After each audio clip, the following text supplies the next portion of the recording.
ChatGPT 5 doesn't always give you the results you want. Sometimes it sprints when you need deep reasoning. Other times it overthinks when you just want a fast answer. That's why knowing the model lineup matters. In this video, I'll show you when to stick with the default GPT-5, when to switch to the GPT-5 Thinking or Pro options, and when to take a step back and choose an older model like o3 and 4o. By the end, you'll know exactly which AI brain to use for coding help, write an essay, solving a tricky math problem, or just having a casual chat. This is your complete guide to ChatGPT models in 2025. Before we dive in, all these chat models are large language models, LLMs. That basically means they are huge neural network programs trained on tons of text to generate human-like responses. They work by predicting text one word at a time, or even one character at a time, based on patterns learned from the internet, books, and other data. So when you ask a question, the LLM isn't doing a traditional database lookup, it's using what it learned to predict a good answer. The more advanced the model, generally the better it is at understanding your question and giving a useful response. All the GPT models share the same DNA, but each has its own specializations and size. The GPT-5 is the hottest thing right now, and for a good reason. This model decides on its own whether to sprint or slow down and think. Paste a 50-page market report and think hard about this, and GPT-5 scoops it all into memory, runs a live web search for this morning's numbers, then spits out a 5-bullet summary with page citations and links. Ask for a quick take on the same doc, and it shrinks the answer to 2 punchy sentences. No juggling submodels, no plugin roulette. GPT-5 auto-routes to browsing code or reasoning tools as needed. The magic shows when you mash tasks together. Try this. Draft a 2-day Berlin trip, keep the budget under 300 euros, and translate the itinerary to Spanish. GPT-5 checks current hostel prices, drops a real-time weather note, converts costs, and flips the whole plan into smooth Spanish, all in one pass. Or fire off, explain why my SQL query is slow, then rewrite it and email me the fixed version. It reads your query, optimizes it, and if you've linked Gmail, offers to send the patch to your teammate, attaching a plain English note that even non-devs get. GPT-5 is your Swiss Army brain.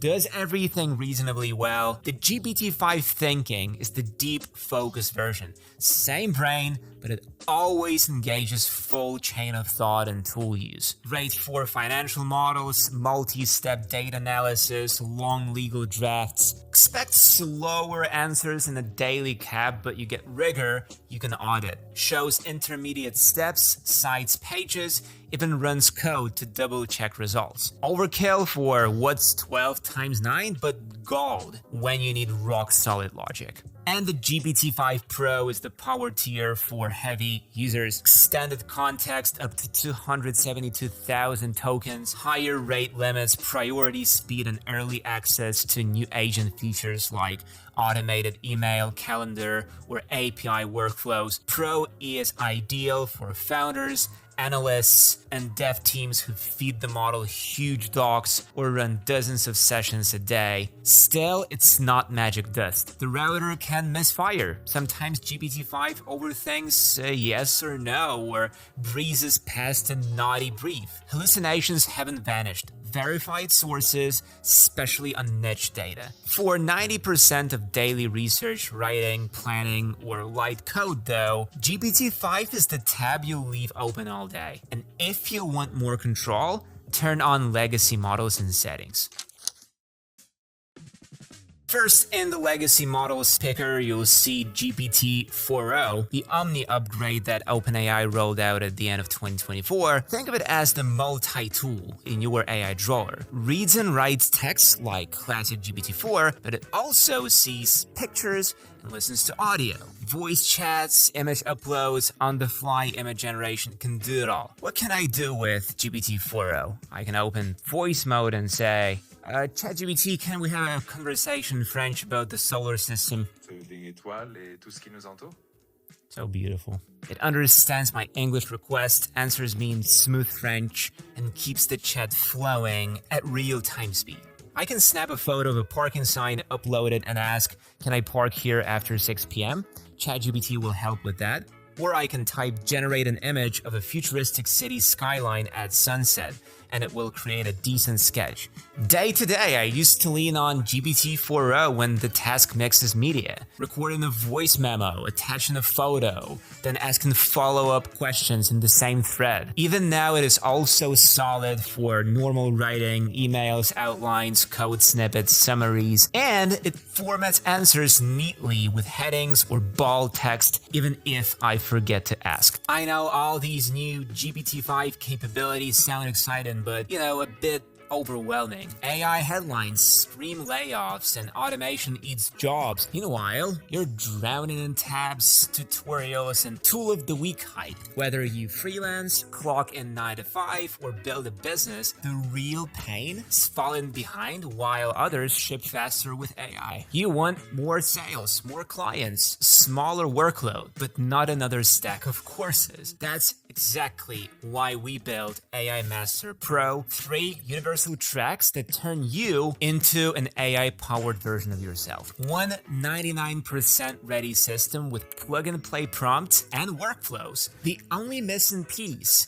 is your perspective. It's the same framework I used to go from a cameraman to media entrepreneur with an AI-run video business that scripts, edits, and sells for me. And now this is your chance to start landing clients faster, ship deliverables in hours, and scale without extra hires. Watch a complete free lesson today. Hit the link and start using AI instead of worrying about it. The GPT-4o and any other model also powers the new agent mode, which is like operator on steroids. Does stuff for you, but it's not a fully fleshed agent just yet, and it's not very customizable. So for more specific and narrow tasks, you still need a dedicated agent. I've been playing with Warp for that matter, and it's seriously good. Warp isn't just another terminal, it's an agentic development environment. Spin up an agent, point it at any repo on your machine, and it will map the code base, draft a fix, write the tests, and even open a clean pull request, all before you finish your latte. Need 3 agents working 3 microservices at once, fire them up in Warp's management panel, watch each one gather context, refactor,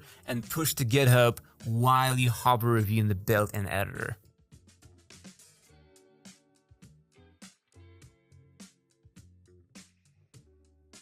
Because Warp sits lower in the stack than IDE, the agents can do anything the terminal can. Migrate databases, tweak Docker configs, roll back a bad deploy, whatever your uh-oh moment calls for.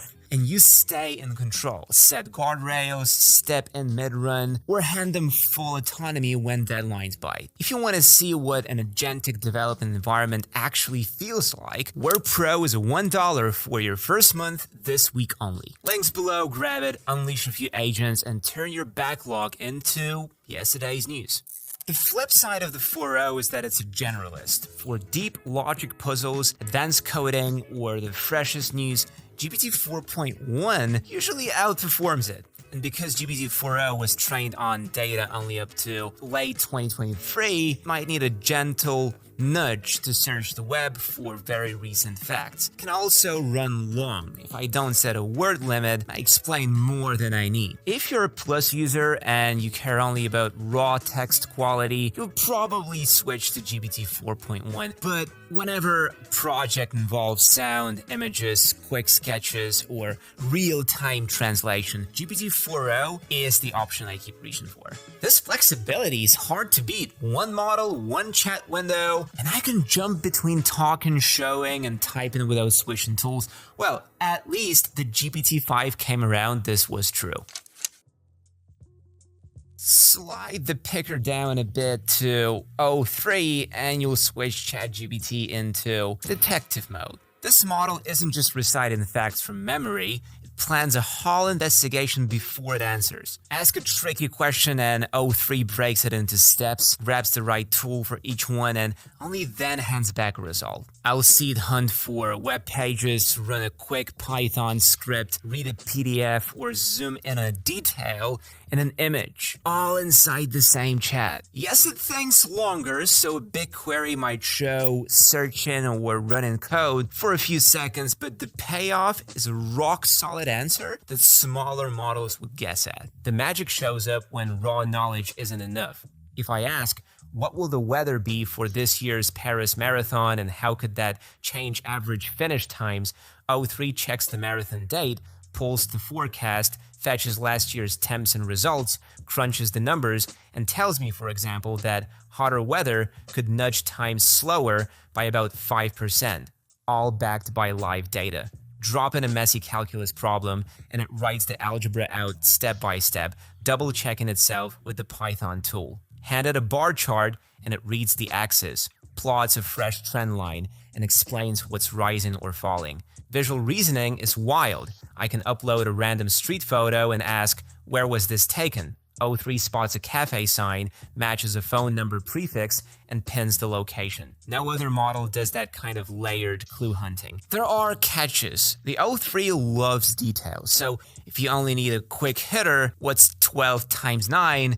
It's overkill. All that tool used means slower replies, and Plus users still face a cap on daily O3 runs, disable web browsing, and O3 loses half its superpowers, falling back to standard chatbot. Now and then it gets stubborn. If an early step leads it astray, it may cling to the wrong path, which sometimes really messes up our research for videos. Still, for research briefs, data analysis, multi-step math, or any job where you need sources rather than hunches, O3 is a game changer. Our AI course comes with a streamlined O3 prompting guide shaped by our own trial and error, so you can plug it into your workflow and see gains right away. O3 is included with Plus, labeled as Thank, but only for a limited number of requests every month. Plus tier somewhat ups the limits, and it's enough for most people, but for me, the Pro subscription is the way to go. I hate limits of any kind.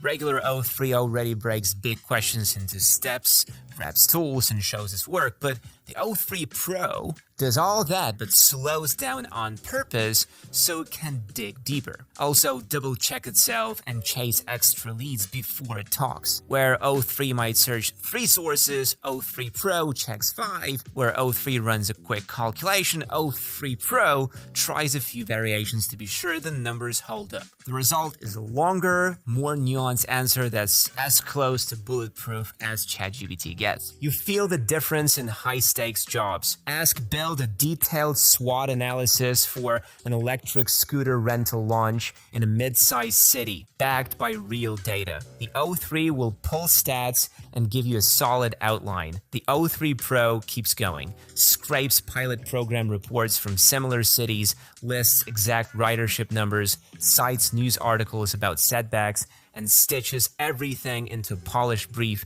you could hand to investors. The same take-your-time mindset shows up in every task you throw at it, because it uses every tool more heavily. Web, code, files, images, answers can take minutes instead of seconds. That's fine when precision matters. Not so great if you just need a fast reply. Usage caps are tighter too. Even Pro accounts get a weekly quota so the servers don't melt. I save O3 Pro for tasks where slip-up would cost real money or credibility, legal-ish drafts that need airtight wording, code audits that have to catch silent bugs, research summaries where a wrong date would sink the argument. For everyday tasks, I stick with O3 or GPT 4.1, and spare myself the way. If you're on Plus, you won't see O3 Pro. The standard O3 already covers most needs, but when you upgrade to Pro, and that tougher assignment lands on your desk, an 80-page thesis chapter to sanity check, a simulation that demands thousands of runs for a confident outcome, a delicate condolence letter that must strike exactly the right tone. Click O3 Pro, grab a coffee, and let the ultimate deep thinker work its slow, methodical magic. Now I want to change course, 4.5 and 4.1. The 4.1 model takes everything the original GPT-4 did well and turns the dial all the way up. Sharper logic, cleaner code, and a huge 1 million token context window. Roughly 800,000 words. Drop an entire book, a stack of research papers, or a messy code base into the chat and it can keep every detail straight without losing the thread. Speed is solid too. OpenAI trimmed enough fat that GPT 4.1 feels almost as quick as the smaller models for normal chats, yet its answers land with a depth that makes editing optional. When you're debugging, you'll paste an error trace and say, here's my Python code, it's throwing a value error, fix it and explain why. It will pinpoint the bug, rewrite the function, and walk through the change like a mentor. The same precision shows up in structured tasks. List 5 pros and 5 cons of remote work in a table. It then produces exactly 10 bulletproof points, formatted to spec every time. GPT 4.1 is kind of multimodal, so if you attach a photo or want real-time voice translation, you'll get something in return.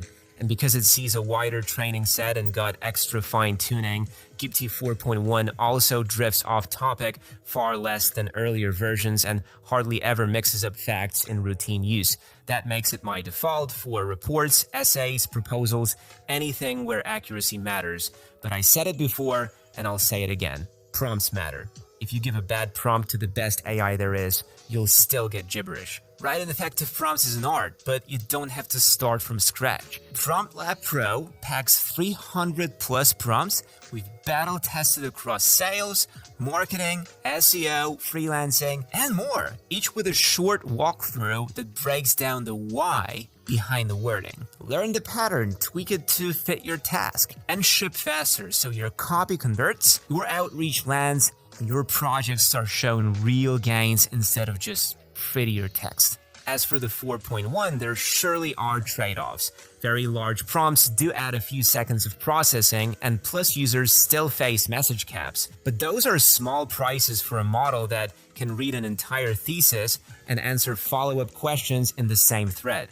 Whenever the task is pure text and you need the highest quality, drafting a policy brief, refactoring code, or asking, compare these 3 climate reports and write a 1-page summary highlighting agreements and conflicts. This is the button I hit first.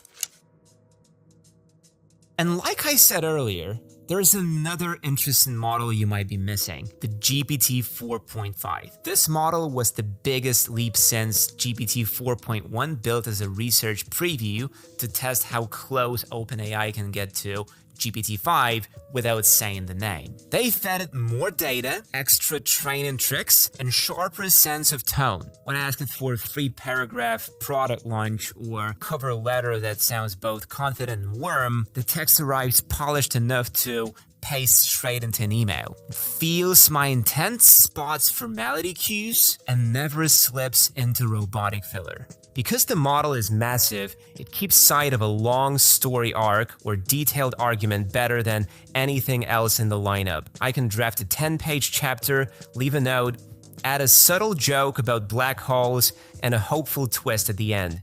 And GPT 4.5 threads the changes without losing voice or plot. The same depth shows up in persuasive tasks.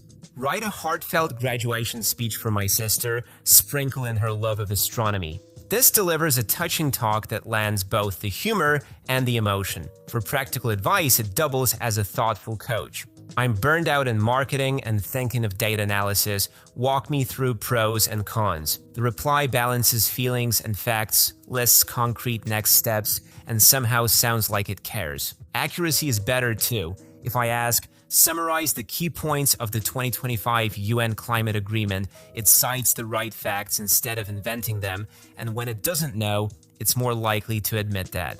Creative projects also shine. Long poems, Austen-style prose, or a screenplay scene stay coherent for pages because the bigger context window keeps earlier details alive. The catches are what you'd expect: availability, limits, and speed. Only Pro subscribers and certain API users can call it, and there's a weekly message cap. Generation lags a bit, roughly twice as slow as GPT 4.1, and GPT 4.5 is text only, so yeah, it's the best and not the best at the same time. O4 Mini. It's the slimmed down member of the GPT-4 family that OpenAI released, so anyone could use advanced AI without paying a premium. For several months in mid-2025, it was the default brain behind every free ChatGPT account, and even some Plus users preferred it because it replied almost instantly. Daily tasks are where it shines. Ask, do eggs in the UK need to be refrigerated or not? And it gives a clear answer. Drop a news article and say, summarize this in plain English, and it returns a neat paragraph. Ask to translate this English text into French, and you get clean French. Or ask to give 3 ideas for a friendly reminder email to a client, and it gives 3 polite, ready-to-paste options. Because the model can read images, you can also show it a simple photo and ask what's inside, though its vision skills are basic compared with larger versions. The trade-off for all that speed and savings is depth. The smaller parameter set sometimes misses subtle context, sounds generic, or makes extra mistakes on heavyweight work like detailed legal contracts, multi-step logic puzzles, or production-ready code. After 4.1 Mini took over as the default model, O4 Mini kinda slid into the background, but it's still available if you want to use it. AKA when you want quick answers for everyday questions. But I get that it can be confusing, figuring out which model is the default one now. Then there is the O4 Mini High, the Pro-only setting that gives O4 Mini a bit more power. The regular Mini model already answers fast. The high mode simply lets it pause long enough to double check itself. Think of it as handing the same sprinter an extra sip of water before the finish. It still crosses the line quickly, but it comes back with a bit more insight. Here's how the difference shows up in real work. I feed both modes a 5-year sales sheet and ask, forecast next year and flag any spikes. Tell me why they happened. Standard Mini spots the obvious stuff. The high mode pauses, digs up data, and cites the culprit. Same story with code. Drop 50 sloppy Python lines and say, make this faster, and explain. Visual tasks are where the gap really widens. The High Mini can read images, but only 4.0 can create them. We'll sketch a logo idea, have 4.0 turn it into a slick vector, then drag in a screenshot of our landing page and ask for a better color palette, all in one thread. That workflow alone saves my designer hours every week. We've spent 3 years refining that exact pipeline, dialing in negative prompts, aspect ratio tricks, and file-ready outputs so you don't have to. All of these hard-won playbooks now live inside AI Master Membership. In the AI 101 course, you'll find step-by-step video lessons, designer-friendly prompt packs, and PDF cheat sheets that walk you from rough sketch to polished asset without the guesswork. Everything's bite-sized, always up to date, and built to plug straight into whatever tool stack you're using. Result? Cleaner mockups, faster iterations, and a creative turnaround that drops by roughly 30% because the AI finally pulls its weight. And since you are here, an AI master, you can snag 63% off your first year. Tap the link below, hop in, and let's turn those ideas into production-ready visuals today. Back to speed. That extra diligence costs just a few seconds, and pro accounts get plenty of headroom before any caps kick in. On bite-sized questions, the high mode can overthink. Yes, it may run a quick calc on 12x9, but once your prompt nudges past everyday trivia and you still want a near-instant reply, O4 Mini High hits the sweet spot without calling in the heavy artillery of O3 or GPT 4.5. So when speed still matters, but little extra depth could save you follow-up prompt, code cleanups, mid-sized data forecasts, logic puzzles that stump the basic Mini, flip to O4 Mini High. It's the sweet spot on the Pro tier, quick, careful, and just a click away for those moments when fast enough isn't quite enough. But let's assume for a second that you've used all your quotas. In this case, ChatGPT will switch to the 4.1 mini, which is better than 04 mini, but somehow is hidden under more models. Luckily, it keeps the same snappy feel, but packs in way more brain power than the 04 mini. Performance wins show up everywhere. In real work, that means I paste a 200-line Python file and say, identify bottlenecks and rewrite the slow parts, and it actually does. The model also sticks to instructions better. If I ask for 5 bullet points, I get exactly 5, not 4, and a bonus tangent. Long context reasoning is the headline upgrade here. I can feed it a week of meeting notes and ask, pull every action item assigned to me and schedule deadlines next month. And it parses the whole pile, rewrites tasks, and proposes realistic due dates. Current event questions land cleaner too, thanks to training data that stretches through June 2024. And trade-offs here are tiny. Answers run a hair larger, so mobile data usage ticks up a smidge, and a heavy statistical crunch might run a couple of seconds longer, but nowhere near the wait times you'd get from the O series or GPT 4.5. And all free-tier users have unlimited 4.1 mini chats, which is a great deal, I must say. Now, you might be wondering, what about those other modes like Canvas or Codex? All these modes don't swap in a new brain. They simply change how you and the same brain interact. Voice mode turns typing into a hands-free chat. You ask out loud, the model answers back in speech, perfect for when you're cooking, commuting, or just tired of the keyboard. Canvas opens a drag-and-draw workspace where you can work with individual pieces of ChatGPT's response.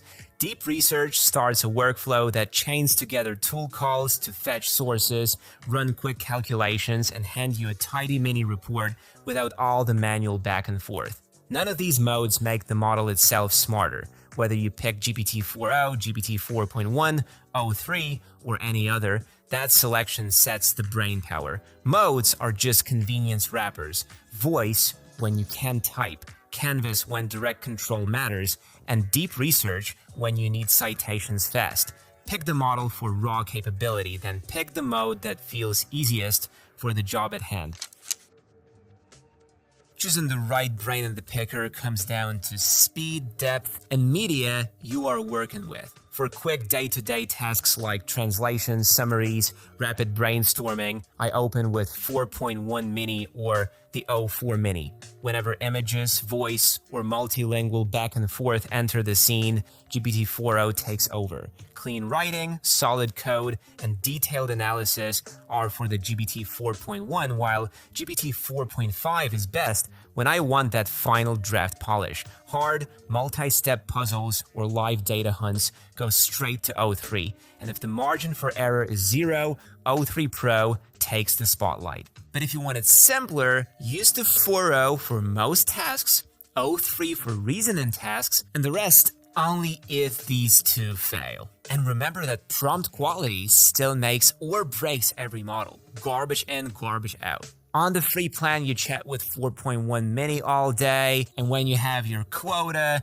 get a small taste of GPT-4o, you have about 10 voice or image messages before it drops you back to mini. Step up to plus, and the bench fills out. You keep mini at 04 mini for bulk text, unlock full GPT-4o with a soft cap, and gain GPT 4.1 and the Reason Model 03, each with their own message limits that reset every hour. And if you go Pro, you'll get everything, and Codex and Sora and access to all new features in the first wave, but to pay or not to pay, that's up to you. Be sure to watch our video about paid versions of popular AI models. Thank you so much for watching. Check out our membership by clicking the link in the description, and I'll see you in the next one.